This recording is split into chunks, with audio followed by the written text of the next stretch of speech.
மத்தேயு நற்செய்தி 22ஆம் அதிகாரத்தில் 41 முதல் 46 முடிய உள்ள இறை வாக்குகளில் நாம் வாசிக்கின்றோம். இதற்கு தாவீதின் மகன் பற்றிய விளக்கம் என்று தலைப்பிடப்பட்டிருக்கிறது. இது ஒரு சுவையான ஒரு தகவல். இயேசு மறைநூலை நன்றாக அறிந்திருந்தார், திருப்பாடலை நன்றாக அறிந்திருந்தார், மனப்பாடமாக தெரிந்திருந்தார்.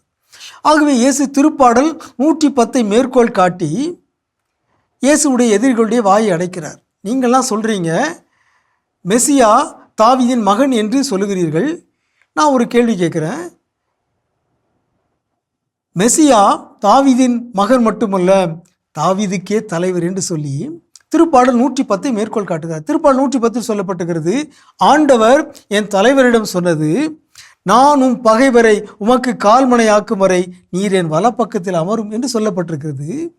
ஆகிய இங்கே ஆண்டவர் என் தலைவரிடம் சொன்னது என்பதை இயேசு விளக்குகிறார்.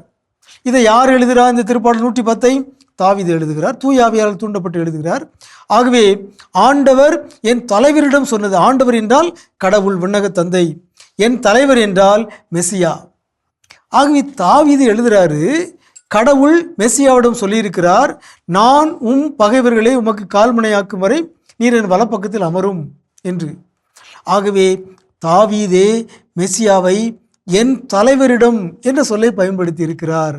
ஆகவே மெசியா தாவீதின் மகன் மட்டுமல்ல, தாவீதின் தலைவரும் கூட என்று சொல்லி இயேசு அவர்களை வியக்க வைக்கின்றார். இயேசு சொல்லுகிறார், மெசியா அதாவது இயேசு தாவீதின் மகன் மட்டுமல்ல, தாவீதுக்கே தலைவர். இதை தாவீதே எழுதியிருக்கிறார் என்று திருப்பாடல் 110 மேற்கோள் காட்டி இயேசு மெசியா தாவீதை விட பெரியவர் என்பதை எண்பித்தார்.